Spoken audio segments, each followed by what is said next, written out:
When I record podcasts, I like to stay hydrated. Who knew talking could be so hard? My favourite drink to have to hand is Lifeline's Hydro OG. It's a tried and tested product for me. It helped me and my team complete a 24-hour podcast, giving us the edge that we needed to get over the finish line. So whether you're at the gym, on a bike ride, or just trying to get over that night before, Lifeline's Hydro OG has got your back. Each serving is stocked with all the healthy ingredients and vitamins you could ask for. There are a great range of flavours, and with each serving at only 18 calories, you really can't go wrong. Here at the Shrewsbury Biscuit podcast, we like to support local, independent companies and brands, and Lifelines is a product that I am proud to endorse. Go to lifelines.com. Now that's LYFELINEZ.com to find out more. Now, without further ado, here is today's episode. Hi guys, and welcome to this great episode of the Shrewsbury Biscuit podcast. A huge apologies to the guys and of course to Tom from Shrewsbury Wargames Society. This episode was supposed to be released Monday last week, but we run into a few issues, mainly it being Easter weekend, and I had plans that I didn't realise I had. Blah blah blah blah blah. This episode is late. Nonetheless, it's still fantastic. So hope you guys enjoy it. There are a couple of things I would like to tell you about. There's a couple of events that are happening very soon. First of all, I want to tell you, especially if you're into your art, if you like to come out and meet local artists, maybe buy a bit of art, get inspired to Drawn, which is an event we've been had a huge affiliation with since its conception. And this is going to be at the Flax Mill. And it's going to be on the 29th of April, and it's then it's going to run until the 30th of April. It's a great event. We're going to be there. We're going to have a studio there. We're going to speak to local artists. I want to speak to locals about their thoughts about art, and especially when it comes to local artists. So we're going to be there. There are going to be loads of amazing local artists selling their wares. Gary Drew is going to be there. I mean, come on, the perfect partnership is us and Gary Drew. We've had a studio next to Gary for the last 3 years when Drawn has happened. So we're going to be there. So go to the Facebook Drawn page. Make sure you give it. They've got an actual page now, which is fantastic on Facebook. Drawn Weekender is the event. And make sure you let them know that you're interested and pop along. The next event is something we're pushing really hard, and that's an evening with the Dirty Rockin' Scoundrels.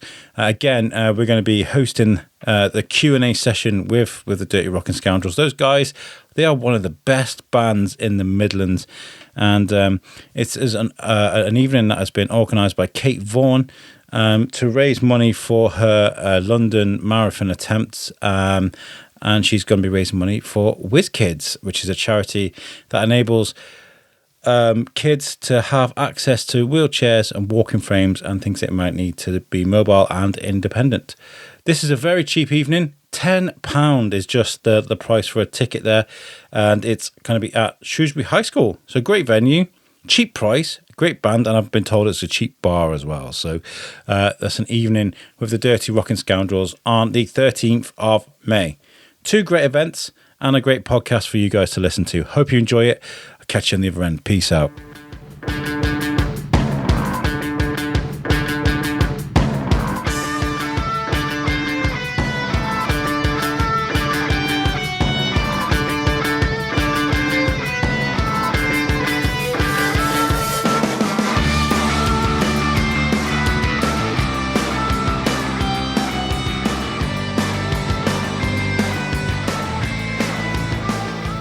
Hello guys, and welcome to the Shrewsbury Biscuit podcast. I'm Alex Whiteley, and I'm alongside my trusty co-host Verity. How are you, mate? You okay? I'm okay, thanks. How are you? Yeah, I'm good. It's nice to see you. It's weird, right? Because we only saw each other last week, and today I was like, oh, it feels like forever. I need my Verity dose. Where is she? I get that a lot. I do hear it a lot. Yeah. I'm joking. It wouldn't surprise me. It's just nice that we've got into a rhythm with this now. It is nice, yeah. Last week we were at the Flax Mill, speaking to the guys from Shropshire Youth Support Trust, SIST. It was a very nice night. We got some interviews. Finally got the High Sheriff on a microphone. She's been so shy with it. Honestly, she really has been. So to get her is really good. So did you enjoy the evening? I thought it was really nice. I wasn't, as always, didn't know what to expect, but it was lovely. I enjoyed it. This is the best thing about what we do, though. We just turn up, and then with our microphones and with the power of conversation, we find out what's what. You know, that's what it's all about. And today's guest is someone I've spoken to back in 2019, 2018 on a feature episode. Also, I've spoken to this guest at events as well with Vox Pox and little bits. But I'm really glad that we get to sit down and speak to him again. And it's oh my God, Tom! Oh my God, what's happened? Your mind's gone blank. Oh my God, Tom Corbett! It's because I'm trying to think about ways to set up the thing that we were just talking about. Tom Corbett, thank you so much for joining us. It's always wonderful to be here. Thank you once again for having me back. And forgetting your name as well. Don't forget your name though. This is the thing. This is what my brain is like at the moment. You're good as me in the morning. No, it's nice to be on for the second time officially. But really, I think it's the fourth. Yeah. I think we've had 2 Battle of Shrewsburys, and both times you've nabbed me for stuff. Yeah. Which has been quite nice. That's always a great weekend. Last time we didn't have a studio because I think the weather was bad. It wasn't great. I didn't want to risk my kit, so I was like, we'll just turn up with microphones and do some Vox Pops. Round. Yeah. And we still had a great time, to be fair, but I like setting up in weird places. So on a battlefield is great. So the Battle of Shrewsbury celebration weekend is wonderful. They have people dressed in medieval battle attire, all kinds of different medieval attire. They have battle reenactments. It's wonderful. They've been trying to get me in chainmail for the last 2 years. Where do they do this? Actually, on the battlefield. This is the wonderful thing about it. It's actually, the 2 Henrys, the pub. Yeah. That right. It's actually, and the reenactment's done on the site of the battlefield, and they camp on. So is that why it's called Battlefield? Yeah. Well, I know. Yeah. 1403. It's always a good. Day. It's always a good pub quiz question. Henry V, obviously famous from Shakespeare, fights famously the Battle of Agincourt. Which other battle from history does he fight in? Only fights in 2 his whole life. Oh gosh, is that a question? Do you know the answer? Google it quick. I don't know. It's Shrewsbury. Oh, So it's this famous. It's this claim to fame. And if you ever look at paintings of Henry V, it's always side on. You'd never see the left-hand side of his cheek because that's where he gets the arrow in the face. And you never see paintings of him with the other side because of that scar. It's always done a massive injustice with movies as well. They just done the last one, The King, right? Yeah. King, and it was like, instead of doing the Battle of Shrewsbury, they just had a fight in the mud. Yeah, personal duel. They replaced the whole battle where thousands of people died. Oh, yeah. With a fight in the mud. Can I just say I panicked about a history question? I think if I'd have thought about that, I would have got the. Oh yeah. The problem is it was an obvious answer. No, I feel silly. But it's nice that actually it's lovely to be able to actually.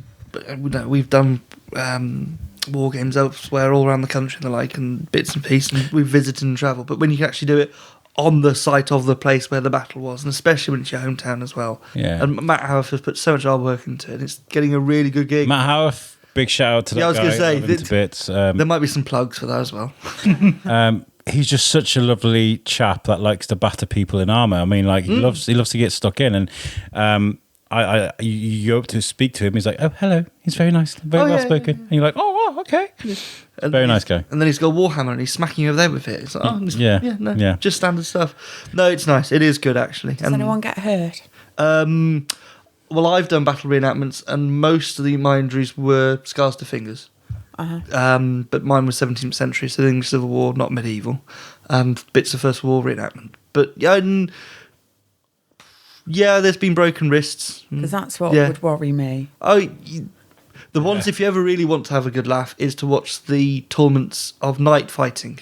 And people. This is like the UFC thing, right? Yeah. It's like UFC, but with men with armour. And so they'll dress up as 14th century knights, so sort of mid-Agincourt period, Hundreds of War, and they will meet up and have tournaments and smack the living Jesus out of each other. Very, very impressive. And because they're wearing modern steel armour, there's no injuries, no scars, no nothing. Oh. Because you're that well protected with your modern armour. imagine, but they are really going. If you ever get a chance, watch it on YouTube. Okay. And the Team England, one of my mates is part of Team England. Whale of a time, and they go across to the States. Poland's the main one. Oh, I want to go. That'd be so good to go and see. I know, couple of years ago, this was pre-invasion, but the Ukrainian team had to fight the Russian team. And that got quite... I imagine. But that's before the special operations invasion. Before all of that shenanigans. They met, and God, that was impressive. But the footage is wonderful. But everybody, the ladies come along in costume and everything. But there's female fighters as well. It's not just men. And as I've learnt from all of this in the past, women are worse. Yeah, well, I grew up with 4 older brothers, so I can be scrappy if I need to. Oh, gotcha. Can you imagine Brock Lesnar or Tyson Fury coming at you with a sword with armour? Oh, I'd cry. I'd have him. I love that. I'd be like, you would. And the best thing is, you've got a sword too. It's a scrappy do over here. I'll splat him. Come at me with a sword and expect no back. Well, they have. I can say it because it's an actual tool. They have a very thin, very long dagger called a bollock dagger, and it's to get in between the bits of armor into your jewels. And I was horrified by it, but I was like, oh, it kind of makes sense. Yeah. If it works, it works. You are. I always like to blow people up and stuff just to see them get embarrassed and get squirmed. But you are. I definitely won't. But you are a pillar of society in more ways than one. I see. No, you are, because I see you at the football. You do a lot for the supporters in Shrewsbury Football Club. That's generous. Block 9 is my new home. I love it to pieces. I absolutely adore being there when I can be there. And you do a lot for the club. I mean, you're very, very loyal to the club and the supporters. Well, yeah, but a lot of that is down to Justin. I mean, Mike Davis as well, and the SP and the Sports Parliament. A lot of hard work in that. And when you think of how much the safe standings come on from when it first started and what they do now and all the TIFOs, and it's commented not just in the league that we're in, League One, but also all over the Football League and abroad. There's people seeing what Shrewsbury are doing and going, we want to do that and copy that. And it's wonderful when we played... when was that? It was start of the season, and we had people from Nottingham Forest, and they've got very vocal support, really, really quite a bit. And they do massive size TIFOs, big banners, everything. And they're looking at introducing safe standing at the county ground. Yeah. It's not the county ground, city ground. And they're looking, and they came to us and went, that's what we want to do, that's how we want to copy it. And we're becoming a bit of inspiration for that. It's really wonderful. I've got to say, if you ever sort of, I can understand why people may be intimidated by Block 9, that side of the stadium, but it's actually really nice. The shout, the singing, the drums, the passion, and you've got the safe standing behind you where people are jumping and singing. It really does get the whole stadium going. It's wonderful. And the atmosphere is fantastic. Yeah, and the really is. And the players react to it. I saw it the other day, and it was Manchester United against... I don't follow the Premier League much. Fulham, I think, with the sending offs and everything. And when Manchester United players score, they run over to where the crowd's a bit more boisterous. And somebody was saying, what a great thing that the players picked to run to that bit of the stadium.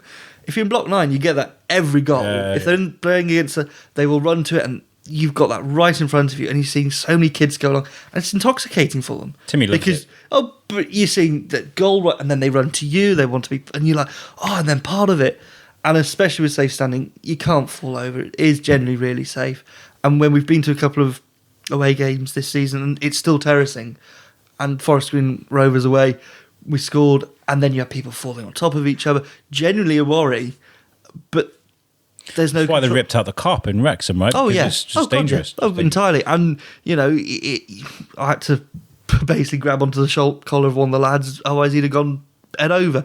It's not good, and that's why safe standing more and more. So it's basically like railed off the rows, so you can't fall forward or what have you. So you can't go forward, you can't and you can fall sit down too. There's like fold up chairs at the back, so you can sit down, you can stand up, you jump around, and it is really safe and welcoming. And I think that's the nice thing about all of this. It's fan led, and it's not just one individual. It is a large group of fans that show that we have moved on from the 80s. I've got to say though, a huge thank you to the support base of Shrewsbury, because I was well out of football. I think I may have spoken to you about this before. I hate the Premier League. I'll watch it if there's a big game on there. We've got the Premier League book over there, just out of it's on top of my LP player there. Timmy likes to collect the stickers. Oh, yeah. That's tradition. But when it comes to the Premier League, the money and the corruptness of it all, I couldn't stand it. And the oh my god, with words, oh my god. Well, if you think about a cost of I just know off the top of my head, but the cost of a Nottingham Forest shirt Ego season is the word I was looking for. is £90. Okay, Shrewsbury one's 35-40. But if you've got 2 or 3 kids and they all want shirts, £90 a shirt? And the disconnect and, as you say, the egos, the money, more people talking about, Ronaldo's and individual players rather than talking about clubs or teams. And there's a sense of where we are, that it is the county town team. You have that connection to it. Everybody knows somebody. And the joy, because it's such a small stadium in a sense, when you go, you see people. People like yourself. There's about 5 or 6 people that I know from various walks of life. It's like, oh, how you doing, Steve? Oh, great to see you, Rob. All of that, I think, is delightful. And that's the enjoyment you get out of it. My wife is the bigger fan, I gotta say. She's absolutely... Really? Absolutely. The way you celebrate, heels. I'm not so sure. I do get a bit over the top. You probably hear me from the top, to be honest. I was just going to say, I do keep an eye occasionally. But imagine, it's okay, I've fallen out of love with football, I'm watching the NFL, I'm enjoying that instead, and I'm genuinely like, every time there's an NFL Sunday, I'm kind of like, I get really, really enthralled into it all. And my wife's like, come to a Shrewsbury game. I'm like, all right, okay, whatever. And I walk in. Has she always gone and you've just started going? No, she was like, I really want to go. I really want to start supporting our local team. And she was like, can we just go? And I was like, okay. Right. Okay. So we did. And we've been to a couple of games before, but I walked in and it just grabbed me by the heart. Like literally, like the players are there signing things for the kids. The stadiums like jump in, the jump dun dun dun dun. And I was just like, oh, this is just amazing. And like, I've never lived in a town where I can support my local team. I grew up in Wrexham as an English guy. I genuinely couldn't go and support Wrexham. Back then it was quite rough. And then, and there was a group of school kids that knew I was the English kid, and they would just get chased every game. It was genuinely that bad. So I couldn't support Wrexham. So like to be in a town that I love and to support its local town in the way that we do with the passion that we do is just wonderful. And the fans are welcoming as well. You can stand and chat to most fans at the stadium and they'll just talk. It's very nice, friendly atmosphere. It is actually. And so thank you. No, it is nice when you think that, again, how football's been perceived because of its reputation in the 80s and the like, and everything from that, and even current police officers all say certain things. You go, just go along to a Shrewsbury match. And it's such a different thing. No, Verity, you're going to have to come with us sometime, even if you're not like football. Well, I still think you should do a pod, your Vox Pops, from the stadium. I still think you should do that. I was going to start... Okay, so... or at least do a crossover with the other Shrewsbury Town podcast, or the Shrewsbury Town podcast. I was going to start sort of... kind of like, hi guys, I'm Alex from the Shrewsbury Biscuit. I do lots of stuff for the town. And sort of trying to... find a way in there to sort of do some interviews with some of the players and stuff like that. I thought that would have been really good. But they started doing the Coracle, which is really annoyingly really, really good. It is actually. I just wish there were longer episodes. Because about 15 minutes short, my drive to work is half an hour. So if they could just make half an hour, just so my drive to work I got somebody proper to listen to, would be lovely. But they're very, very, very good. But I did reach out to Nick Southall and to the guys at BBC Sounds. I had to pull up his name because I forgot his name. I'm always honest with this. But he's a great guy. And these are people that I look up to. The people that make things like this, that sound as good as it does sound good. And I congratulated them on it, And I think we're going to get him on the biscuit. I think he's going to come on the biscuit and speak to me about it. So he's a very good journalist as well. Actually, he's done some other things outside of football. That's lovely. Honestly, I reached out to him on LinkedIn and I was like, I love what you guys are doing. If there's any way I can be involved, just like even if it's just producing or editing the odd episode, just to be involved with this thing, let me know. And they were like, we're always good at like we like to give people a push in the right direction. So, and then we started talking, and so I think we're gonna get him on the podcast at least, to talk about the Coracle, because there's lots of tradition when it comes to the football club, and the passion's amazing. So if you don't like football, you'll have to come. So I used to go to the football a little bit with work, but I used to try and palm it off on one of the lads I worked with every time. So it was a support role. And I was like, did one of the lads want to go? I think because I went with work, I didn't they'd have probably put you in block. Appreciate it. Were you in block 1 or 2 in the corner? Sure thing. Yeah. Don't know. No. Quiet bit. The problem is if they give you seats for free, because we've had it for work occasionally. They weren't for free. But you were giving them free work? They were paid for. But work paid for them and stuff. No. Promotional stuff is usually in the... They tend to put you in that corner and that's not always the best No, atmosphere. the lad I was supporting had a season ticket. Oh, right. Yeah, so he used to go to every game, and then a member of staff would accompany him. So he By the had way- his spot. I don't know where it was. No. If there's some parts of the stadium where the atmosphere is really good, and that really gets you hooked. Yeah. You'll have to go. And no Okay, disrespect okay. to the folks in block 1 and 2, because it is a quieter stand, I think, for a reason. It is meant to be the family stand. Yeah. But me and Kaz went, I think it was a game that we were just very quick. I think it was when we were doing the Poppy Appeal, and the tickets they gave us, we were broke one weekend and we're like, really want to go to the game. And Kaz was like, if you did sell the poppies, I'll give you a free ticket. And I was like, okay. So we went and sold free poppies, and we got the free ticket to put us in stand 1. And we were like, Salop, and people were just looking back at us, and we were like, Salop. Yeah, oh yeah. Salop. Yeah, So it's not good. yeah. Now let's come to the main reason why you're here today, and that's to talk about Shropshire Wargames Society. Yes. Very passionate project for you, and we spoke a couple of years ago about wow. Well, this was I think it was literally 4 years ago. It's gotta be it was 4 years. just pre-COVID, I think. Yeah, 2019. Yeah, and that's almost there's so much has happened. I mean, it's good you said almost Shropshire Wargames Society. Did I say that? I said that to you earlier, didn't I? you On WhatsApp. did. I do it all the time. Very sorry. But- Shrewsbury Wargames Society. I mean, it's so interchangeable anyway. But more and more, we've become more. We seem to have gained lots of members from all around the county, which is fantastic. Which has really led to our most recent bit of news is we've moved, and that's hopefully what I want to try and talk about a bit today. We've moved to a bigger venue. Where was the original venue again? Well, this was almost our thing. The bigger venue, the original venue was in Lancaster Road in Holscott. And because of where it was and the location, we tended to keep it a little bit more private and a little bit more hidden, because obviously you don't want to be advertising where you are stuff when you haven't got as much security and the like. Yeah. But where we are now, which is Pimley Manor Barns. I know where that is. Yeah, and actually it's a much bigger site, but because you're sharing it with lots of other people, there's a lot more safety, security and the like. But also you've actually got somewhere that you can point somebody to rather than Are there any spare units? yeah, but Is there? I think actually there might be. But there's it's the joy of actually having, there's somewhere you can go, it's there, rather than, it's unit something or other of so and so. Yeah, cool. And it's like all these places, you can actually say, well, we're here, we've got our own place, and something now you can really be proud of. And we've needed it because we've gone from 8 tables to 14, and we're just getting busier and busier and busier, which is such a joy. So for people that are tuning in, that we've done this talk before, and we've done it, I think, probably twice before about war games. I'm sure there are lots of people tuning in that know what war games are and what it is we're actually talking about. But if somebody's listening and they're intrigued as to what war games are, could you explain to them? Yeah, so wargaming is chess, but rather than having, the squares, use tape measures, rather than having all the different pieces, they tend to either be regiments of soldiers or people from fantasy, from science fiction, anything you like, basically.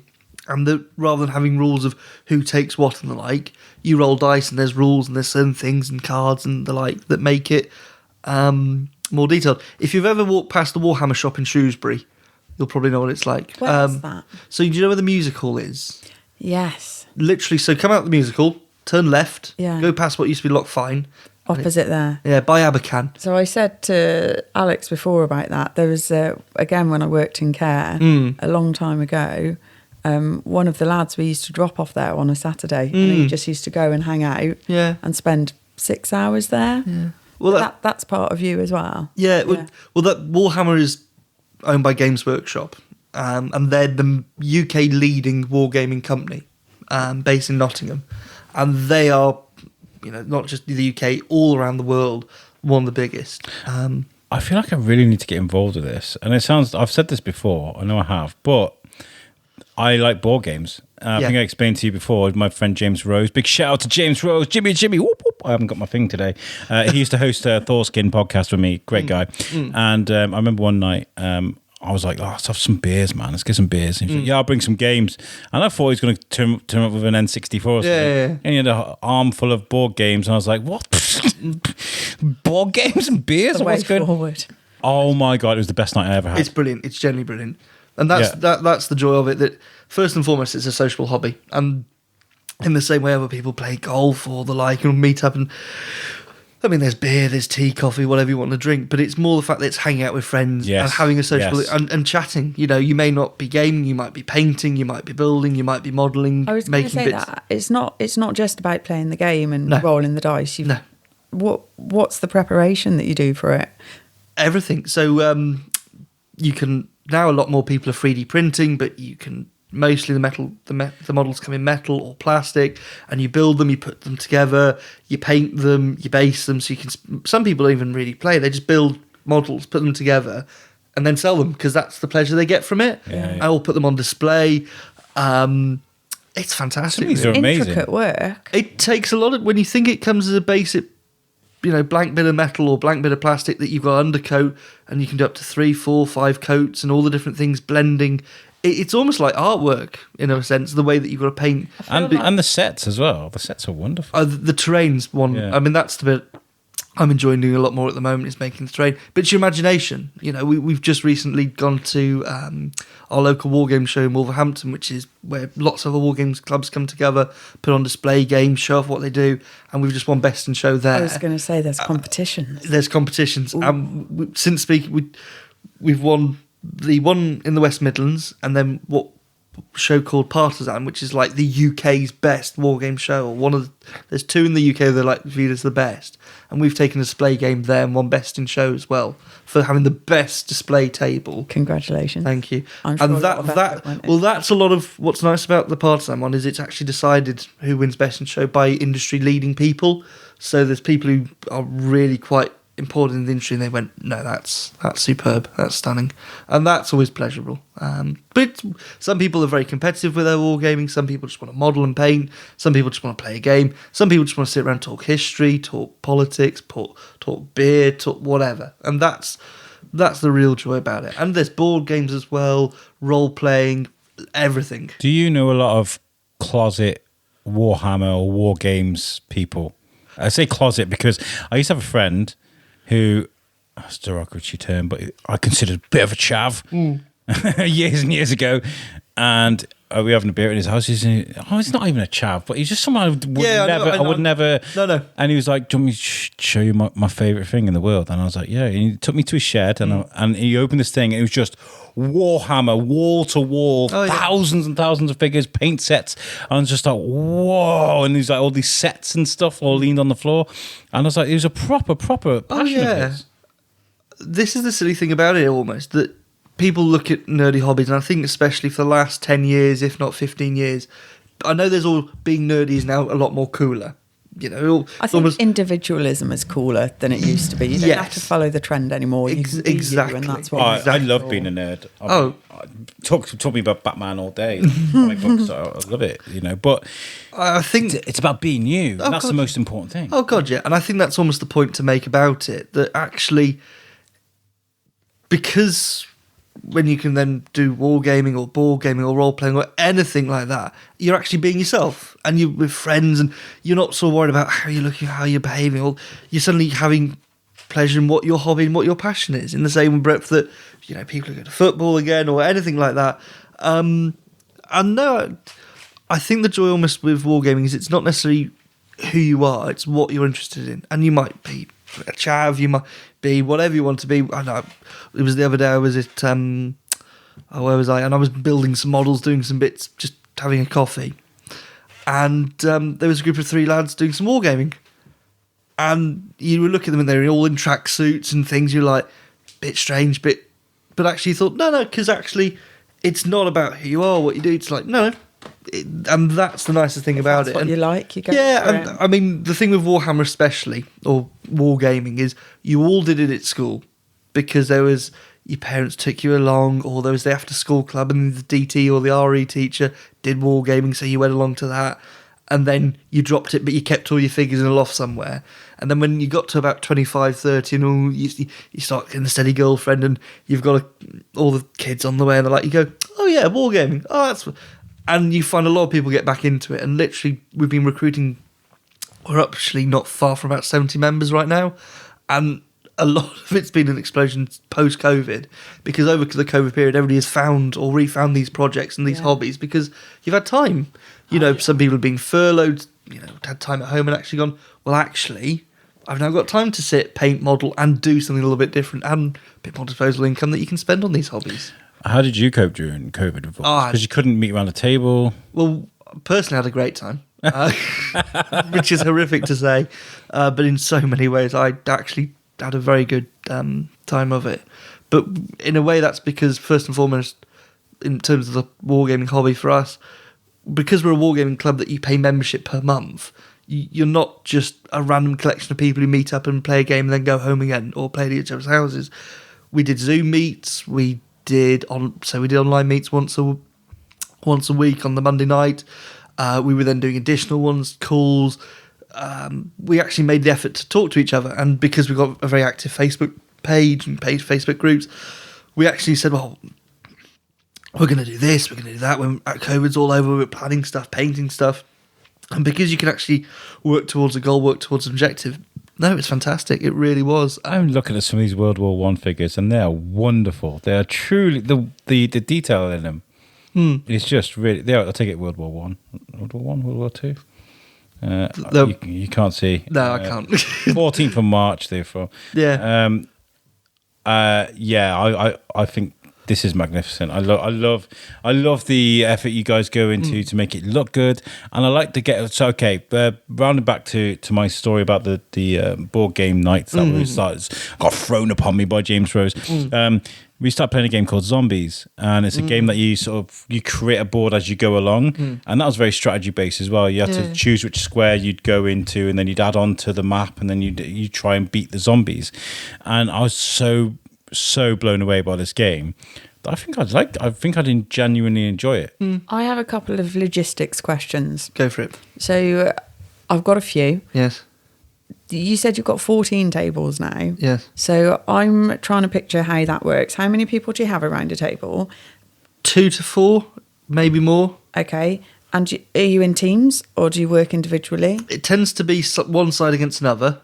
Okay. You can do 4-way battles. You can do, if you're doing a really big table, you can have 3 different armies on one team against 2 armies on another. But right.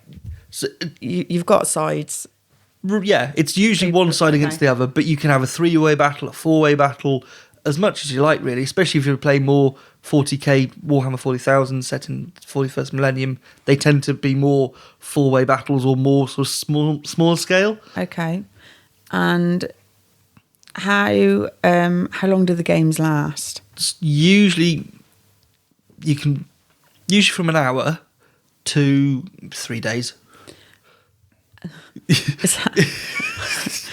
don't stay awake for 3 days. Oh no! But you'll play. It's the joy of owning our own clubhouse that so you can leave. You can start the game on a Friday evening. Yeah. You can go for a curry. Yeah. Get back Saturday morning. Play all day Saturday. Have another curry. And then play Sunday until about 4:00. Pack up. Go home. It's fantastic. Sounds like bliss to me, honestly. We've done tables where they've been almost 28 foot long. Look at that. Wow. And you've done huge. We've done the Battle of Blenheim, which is from the 7 Years' War. We've done Apocalypse, which is again a 40k game where we had Titans, which are giant walking. So if you think a normal Space Marine is 30 millimeters high, a Titan can be, at least about 3 foot tall. So if you think, bigger than the mics will be. Yeah. I think we talked 28 mil, you're looking about 1/48 scale. So to times the figure by 48 would get you to a human size. Yeah. So if you think again that 30 mil figure, times that by 48, that's how big the Titan would be. We've had those sort of things. This is the whole thing about wargaming or board gaming. I think your imagination is your oyster. If you think to yourself, do you know what, I want to do an army all in pink, go for it. I want to have an army of lizardmen. Go for it. Yeah, if you want to, I want a female. I've been painting a Blood Bowl board this afternoon, which is like American football set in the Warhammer universe. So where you've got like usual American football team, the Gridron, but with So you've got humans, but you've got ogres, you've got dwarfs, you've got trolls, you've got elves, wood elves, lizardmen, Amazons, rats. goblins, orcs, everything. So you said some people will come and play and some people will come and chat and paint. Mm-hmm. If I was a painter, Yeah. which I'm competitive, so I would want to play, but I'm also quite creative, so I'd want to create. I'd be really like, you be careful with that one. You be careful with it. I took a lot of time painting that. Do you get anyone being a bit possessive over their figures? Not really. Though it is it's a kind of unwritten rule that whatever you've recently painted or finished, whenever you play a game, that will always be the first unit to die. That will have to be taken off the board because it's the one that you've spent all the time, all the effort. Literally, it's like, I've had it before where I've got a week to paint this unit because we've got a weekend game coming up. Right, I'm going to get them finished, stay up late, they have half to sleep in bed, and she's going, come, I'll wait. No, I want to get this finished. You get it finished, all done. You spend hours on the basing, you put the army out. It's the pride and joy. You're showing it to everybody. You've hand painted the flags because you're that sort of compulsive disorder with it all. And then wonderfully, first turn, it's dead. You're putting it back in the box and you've got to spend all week doing those. Right. Yeah, no, it's painful. Absolutely I'm looking painful. at these but Scots it's so guards. fun. You got some Scots guards here in kilts. Yeah. And like... Oh, the kilts are hand-painted. Yeah. And when you think that, again, is a very small bit of metalwork to paint, it is wonderful.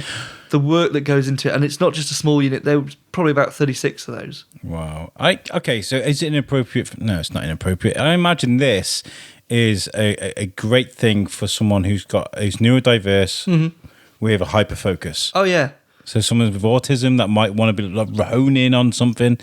Is this something that's common to you guys? Well, to give an example, so we do the Battle of Shrewsbury because it's fantastic to, reenact on a tabletop. But what we do for that is we give... So whilst you can see a reenactment, it's lots of people hitting each other, but you're only watching maybe 20, 30, 40 aside. Well, that's showing you a real snapshot of a battle.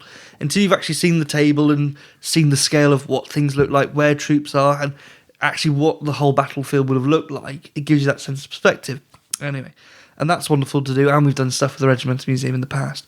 But aside from that, we also do the archer thing, where a kiddie can come along and sit there and paint one of the archers. So we 3D print figures for them to paint. I bet you're sitting there going, oh, he's gone over the lines. Do you know what? It's wonderful because... I can't wait to repaint that later. No, because you give them these things, you go, off you go, because you 3D print, it's cost you like 10p a figure to print. It's really, really cheap to do. You've put it on a base, you sprayed them all white so the paints will stay on. So you've undercoated them.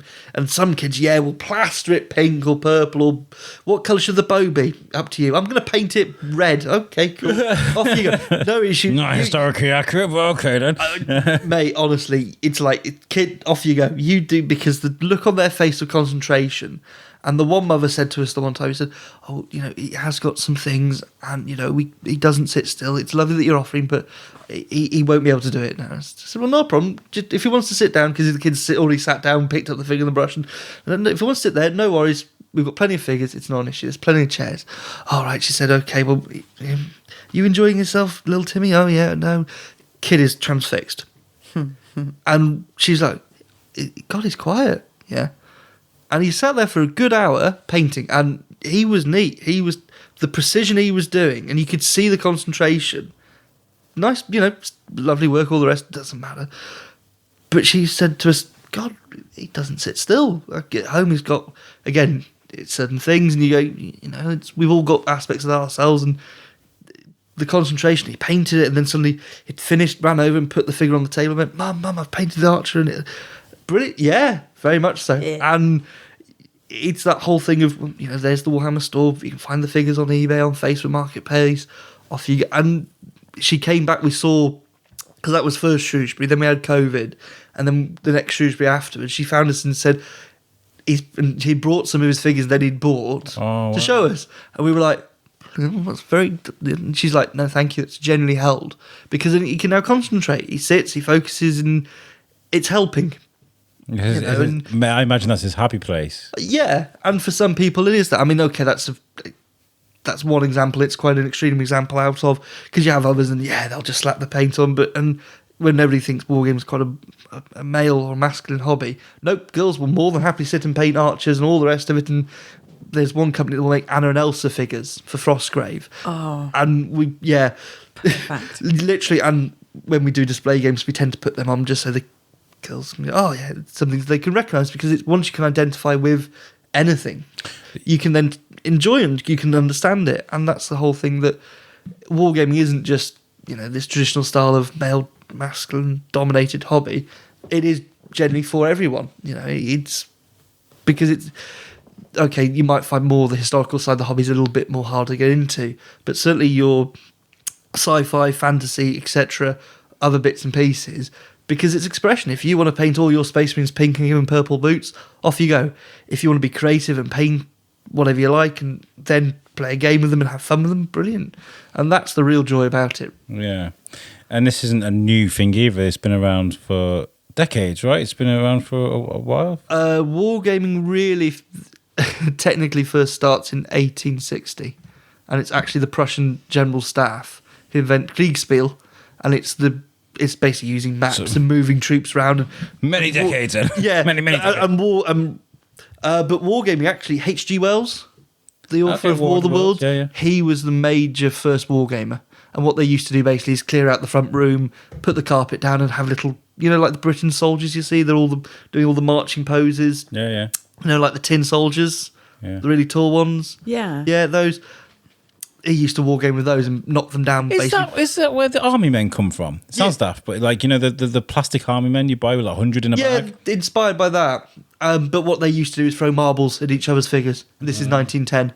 And that's really where you can say modern wargaming starts.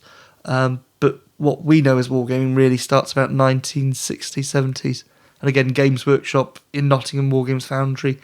A lot of the wargaming that you see now all over the world is all started in the UK and in Nottingham, or Newark specifically. The major thing that's made wargaming really popular at the moment is Henry Cavill. Yeah. That's the reason why he doesn't want to do Superman anymore.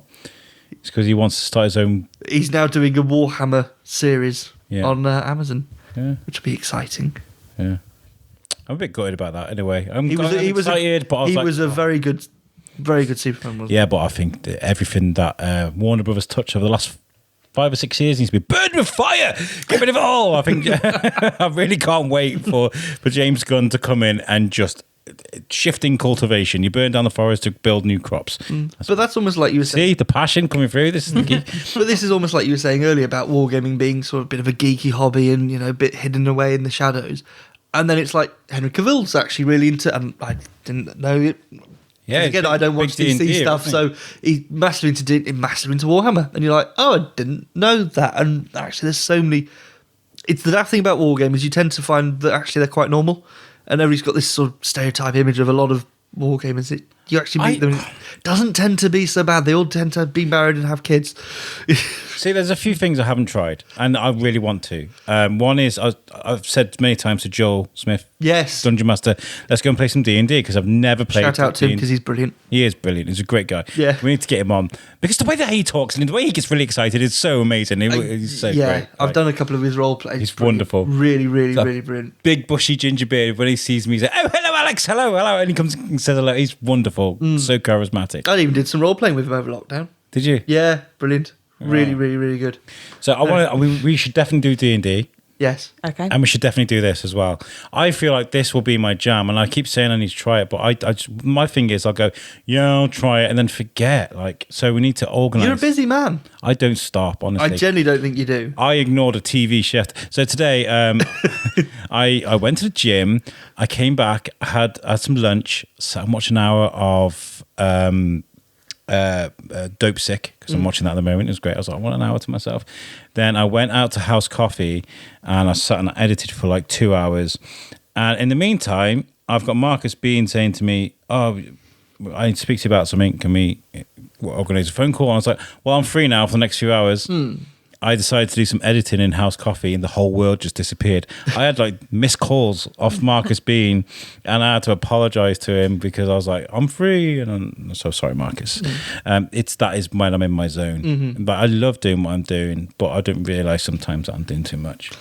And that's the nice thing about wargaming, actually, that you sit there, you paint, you relax, and you switch off. Yeah. Slows you down. Well, if you've had a busy day at work and you've been running around and your head's in the wrong place and you sit there, you put some music on, glass of wine, beer, soft drink, whatever, and you have time for yourself and you're in your own little world, own little zone, and that's lovely. In the same breath that you can, again, paint at club with mates or meet up other places and paint and talk. And even, we've had trips together abroad where we've gone and seen battlefields and seen history.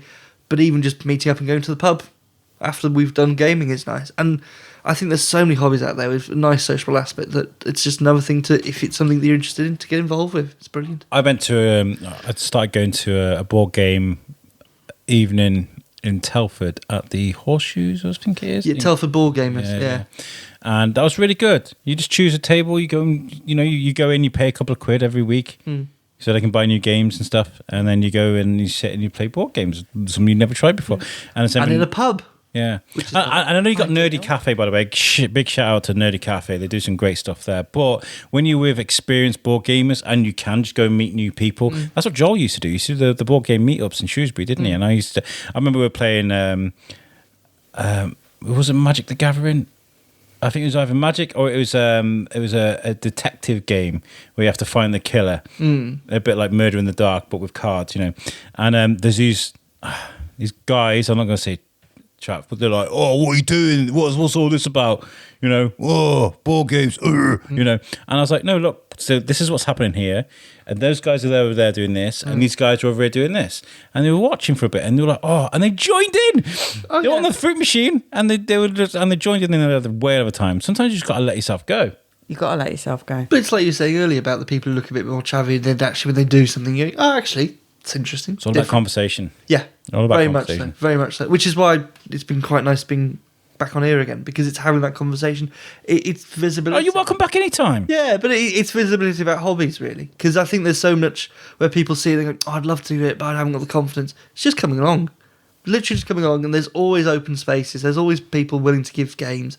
And even if you just want to sit and watch, and that's always the best thing about it. That should have been our question today. I usually put a question out on Facebook is, do you have a closet hobby and are you willing to come out on Facebook? What is it? Because there are people out there that might be, into something that they may be embarrassed about, but you shouldn't be. I'm going to say this now. Like, I love, there's so many geeky things about me that I absolutely love. My comic book, I've got so many comic booky geeky things in there. I love collecting toys and things like that, It's like you make with the board games and then going, oh, I've got all this shed full of stuff. Yeah. And literally, because we've all done it at school, or you've always known someone who's done it at school, and I can just getting back in with you, not with your geeky or nerdy side, but just with just your own side, I think.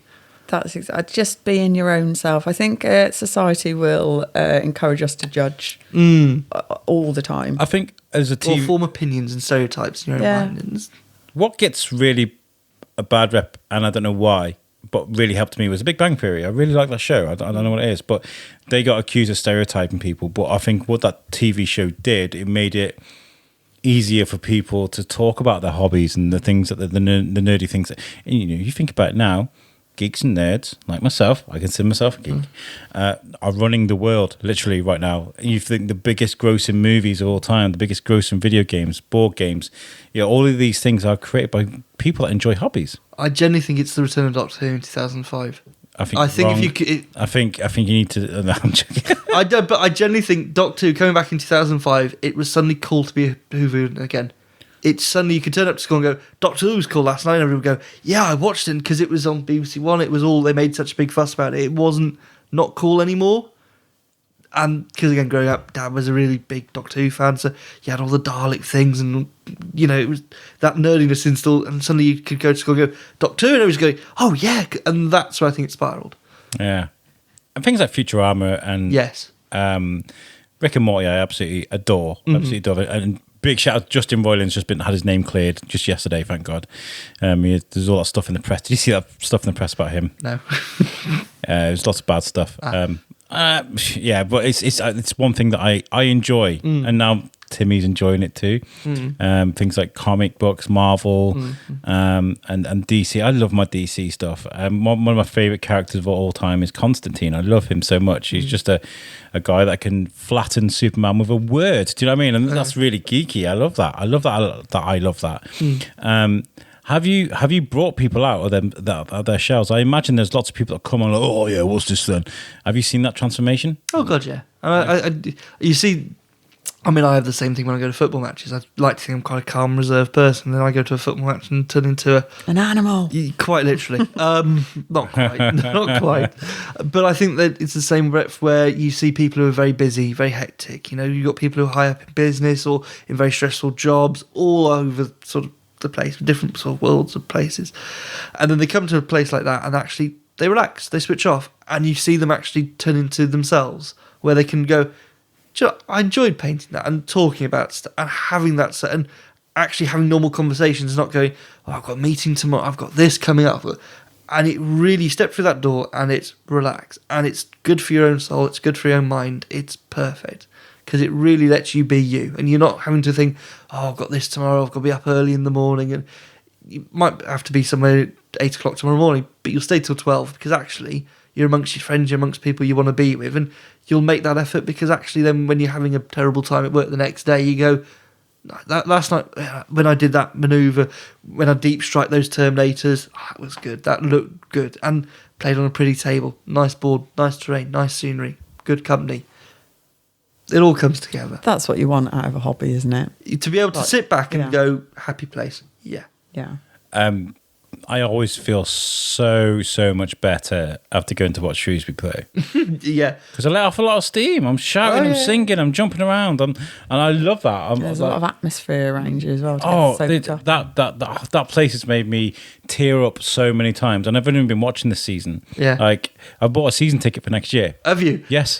Generally. Do you know what? I think, were you at the Forest Green match? Maybe cry. Yeah, so we were 1-0 down, 90 minutes, and it's like, oh, this is it. And Forest Green generally have been one of the worst teams to come and play Shrewsbury this season. They just had the new manager, who was Duncan Ferguson, so there'd been all the press hype because he's an Everton legend, so... Completely vegan football team. Oh, yeah. Which is quite cool. If you go to the away, if you go to the stadium, there's vegan pies, vegan chips. It's all eco-friendly, but the beer that they sell is made by Brewdog, which is Scottish. So rather than using a local brewery, they've gone all the way to Scotland because the vegan brewery, because Brewdog are eco-friendly, carbon neutral. They're a good beer as well. They are very good beer, but you're sort of going, but your food miles in terms of that you've had to travel all that beer down from Scotland. You can pick up Brewdog from Sainsbury's though, can't you? Yeah, but it's all brewed up in Scotland. Yeah. So you've had to travel. This is work mode. You've had to travel all that beer down. Why not find a local producer? It might not be eco-friendly or vegan, but your carbon emission anyway. But literally, who was it first? Rick Hill Pike scored the first, and number 9. Bowman. Ryan Bowman scored the winner and celebrated. He's on my mind. He is, and he's Shrewsbury's number 9. Yeah, right in front of us in block 9, and I jumped up and down and had a great went home. I grabbed Timmy by his jacket, by his zipper's jacket. I was shaking. I was I couldn't believe it. It's brilliant. It's so magical, isn't it? And it's like games like that that get you hooked. Yeah. And that's the thing about it. It's that escapism. It's that escape from the real world sometimes. And just go, do you know what? I want to focus on yourself and do something and have a good time with your friends. Yeah, I think it's great. It's one of the best biggest revelations I've had since I moved to Shrewsbury. One of the biggest. I mean, the Shrewsbury Biscuits are kind of up there. You'd hope. Yeah. But no, I want to say thank you to all that, because I've genuinely made nice friends that I see every week now. I see you at most games, and I've got I haven't even got a Shrewsbury top yet.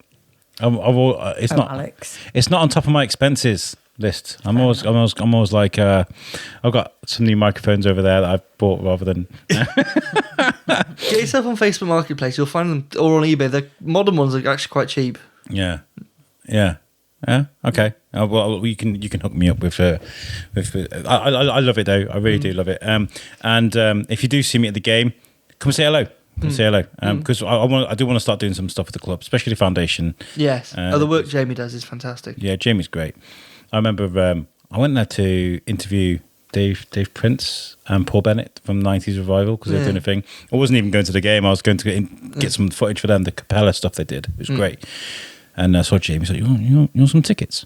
I was like, "All right." Yeah, nice. And I think that's when we went to Block 9, possibly. Yeah. And that's where we fell in love. Bum, bum, bum. It was really good. If people wanted to come see you guys for the first time, how would they do that? Best thing to do is search on Facebook for Shrewsbury Wargames Society. Yeah, not Shropshire, Shrewsbury. Shrewsbury. Or even Google Shrewsbury Wargames Society and find the Facebook page, drop us a message. You'd be more than welcome. Our address is on the Facebook page. Come and find us on Mondays. And when's this going out? In 2 weeks. So this is going out on the 3rd. Cool. So also you can meet us on a Friday night as well, which time of recording probably... But now you on can a Monday. It's Monday the 7th is the next meeting. But we're also now doing Fridays, which is very Friday exciting. the 7th, sorry, yeah. Friday. Which is very, very exciting because of how busy we're getting. That we've had to do a second Can night. people just turn up, or did it have to book a spot? No, more than please just turn up because we always have open tables because of the way that we've always tried to make sure that, so you'll have let's say the 14 tables playing, 1 or 2 of which will always have a space. So if you turn up and we'll put you into like... last Monday's open table was a Three Musketeer game. If you know the films, The Three Musketeers, or the books, The Three Musketeers, D'Artagnan, Athos. I got really excited then because in my head I was thinking the Three Amigos. I was like, whoa. Not far off. French version of that.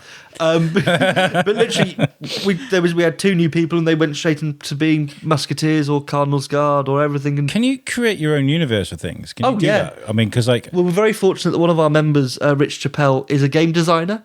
So he creates worlds such as Myth, Magic and Muskets, which is all about elves and dwarfs and all the fantasy world, but it's roughly set in the French Indian Wars in America. Okay. So there's also then he's been looking at like shaman cults, all the different American Indian cultures and a cult, for want of a better term, but all their spirit gods and actually building that into his universe.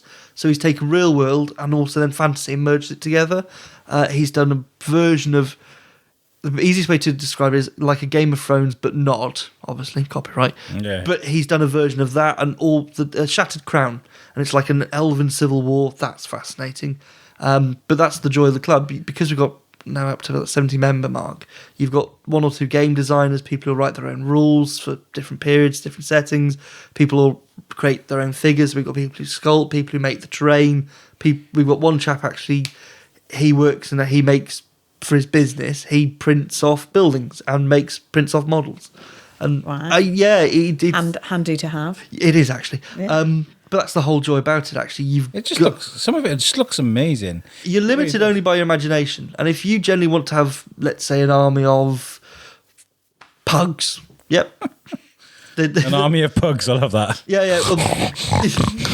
Oh no, they've just done a range for again the Blood Bowl of dogs, so you can have a dog Blood Bowl team, which is quite cool. It literally, there's one company called Bad Squiggo Games, and I recommend you look her up, check them out, by Annie Norman, and the whole stick is doing believable female figures, and her range is fantastic, and the creativity there. She does historical women that are famous, inspiring.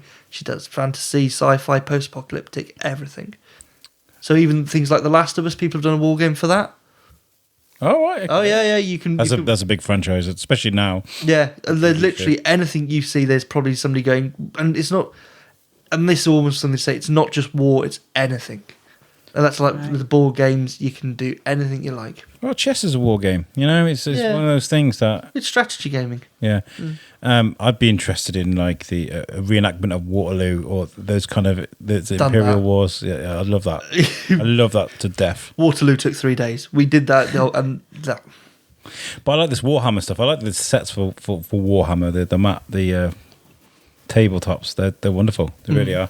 I love this. So if somebody was brand new to this, complete novice, never done this before in their life, maybe want to take their kids out to do something to take their mind off things, can people just turn up? Yeah, literally just turn up because I think it's like in any hobby. It's that first step through the door, but there's always open tables. There's always space for you to come along and play and join and do something. Even if you just wanted to walk around, watch and just sit and take it all in. And to be fair, we've got that many figures. You'll always find something. I'm kind of almost tempted, as this has been released, to come and take a look. If you come this Friday, I will be there. Yeah. Do you know what I mean? Yeah. And I can. You're more than welcome. Yeah? Yeah, God, yeah. Okay. I'm going to put it in. I'm going to pencil it into the diary. Shrewsbury Wargames Society. There we are. There you go. Live. This is live decision. He's committed now.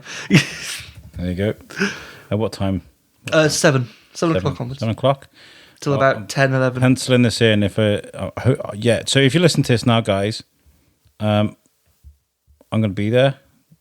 If you, well, one of us will be there. Verity's like, don't stop volunteering for stuff, man. No, it's fine. If I can be there, I'll be there. But I want to be there. I want to meet new people. I'll give you a game of Blood Bowl with the American football. Yeah, that sounds great. Yeah. I'll bring some mics. I'll be there on the 14th. Cool. Do the 14th. I'm going to move that there then. Okay, cool. This is the thing. It's like a bank holiday, and the other half's going, but it's like, no. So as you listen to this, we'll be there on the 14th. We'll take some pictures, and I just want to give you guys some support. Yeah. Because I think it's wonderful what you do, genuinely. Oh yeah. Helping people embrace their hobbies, giving people somewhere to go, and you are inspiring people to take up something new as well, which is really, really important, I think. Yes. Or explore something new. You're very open to the opportunity of someone coming and having a look and seeing if they like it, and I think that's really nice. Very welcoming. Well, I think you've just got to be. You generally have to look at stuff and go, it's not just your own hobby. You can't gatekeep anything, no matter what your hobby might be. If you're into flower arranging and you turn up with your little bit of, and if some Mrs. Miggins walks up and goes, "Those petunias are awful. Don't dare come again."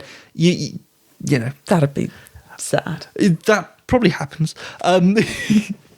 But that's the whole thing. If you're doing flowering, whatever you're doing, you can't. So there's no gatekeeping. That's what you're saying. There's always tends to be someone going, "Oh, you can't come in with that set. It's terrible." But there's people who go, "You can't wargame if they're not painted." You're like, really? And that's the joy again of having a wargames club rather than a place where you just randomly almost turn up where it's like, "Oh, I don't want to."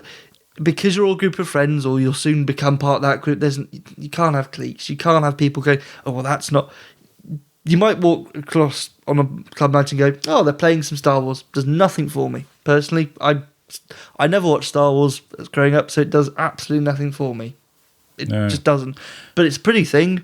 Love when people paint them on all the different colours and stuff, and seeing all the terrain. What's the planet with they do the racing on, the TIE racing? Anakin grows up on the planet, and there's all the people and they shoot. The mole they fly around. Dagobah? No, not Dagobah. That's where. In the first film. I know you're on about. I'll just slip. I'm not doing well with words. No, today, you're not. Tom. You're not. Like, but literally, challenge me. But they've played it at a club where they will do TIE fighter racing. Tatooine. That sounds about right. And they've got all Star Wars. Is it like the sand people, and they all shoot at them as they race around. Yeah. They've wargamed that. And it looks really cool. And and they've actually made the spaceships to do the racing. Oh, that sounds wonderful. Really, really cool.